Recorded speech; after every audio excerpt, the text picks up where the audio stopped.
Welcome to Subramani.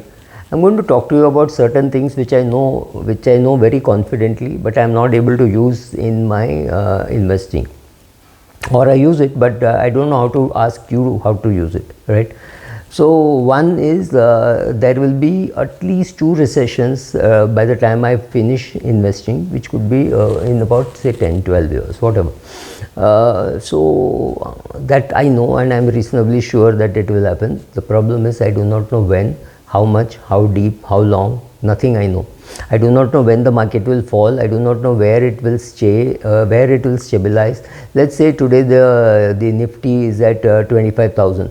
So I'm sure it will fall one day, and it could fall 50%, which means let us say it comes down to 20,000 with about 15, 16,000. I know that could happen. I know it could stay there for a long period of time. I know it could also come back very quickly. But I do not have any clue about when it will happen, how deep it will be, how long it will stay there, when it will come back. When I don't know any of these factors, just knowing that there will be a fall in the market is of absolutely no use. Because even assuming that I think there's going to be a 25% fall in the market, which means 1/4 of the market going away, will come to about 18, 19,000 index from 25,000. Does that worry me? No, because I'm ready to handle that because of my well diversified portfolio. That's all. You have to find solutions for these problems, understanding that you don't understand the problem in full. You do not know when it will happen, but you know it will happen, right? So that's very important. Also, one thing I find is, if you are investing in small companies, so let's say you're privately funding something, you have to only ask yourself 2-3 questions. Will somebody like Amazon or a Reliance want to come into this area where you are?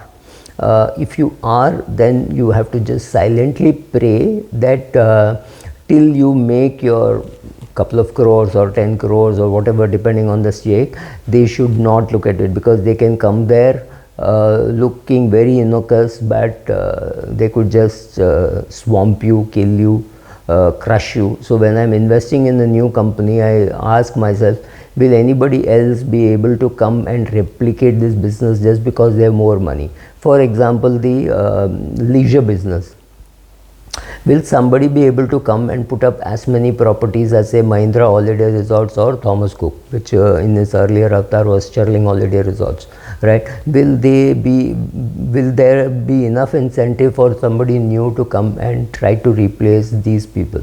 That, I think, is going to be very tough, right? So somebody can come with 500 aircrafts or 1000 aircrafts and beat the hell out of Indigo.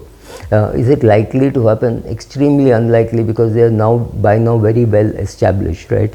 So whenever there is some margin in any business and you feel like investing in that, just have a look whether Amazon or anybody, Reliance or anybody, is even looking at that business. If yes, then be warned that they could come and upset the business completely, right? Another thing I found is sitting with a few people in a meeting and trying to ideate and say what will be the next big thing which will happen seems to be good, but doesn't seem to be working. And I don't think anything big is going to come. It will be a series of many small steps which could happen, right? And you are perhaps even watching those steps. Somebody else is taking it, you are taking it, whatever. But you don't know and you don't understand the larger goal, right? So these kind of things will continue to happen, and such good ideas are nice to have, but you get that idea suddenly in a shower or suddenly when you're running, and then the question is how to translate that into money. That is something which you should know. Just knowing that this is a great business is of no use. If they don't want your money, you have to find some other way of becoming a vendor to them, right? Another beautiful saying is, if you tell people what they want to hear, you can be infinitely wrong all the time without any penalty. There is no penalty for you. This explains the careers of many pundits who come on television, etc., and talk about what is going to happen in the market and next big thing, next small thing, how the market is going to crash or how the market is going to do very well for the next 20 years. Just cut the crap. Doesn't make sense at all, right? Individual investors, he says, breaks people into three groups. Those 10% of investors don't need help. They get it themselves. Naturally, they have it and they can do it themselves. 10% of investors can't be helped. They're compulsive gamblers. They will keep trading. They will not listen to sane investment advice. And then 80% of the people actually want good advice and want to be investors, but there is no such facility available. For example, you cannot sign up with me and I tell you that I will just tell you which share to buy, you buy it, right? There is no such thing. Unless I'm a broker, I'm not interested in doing the transaction.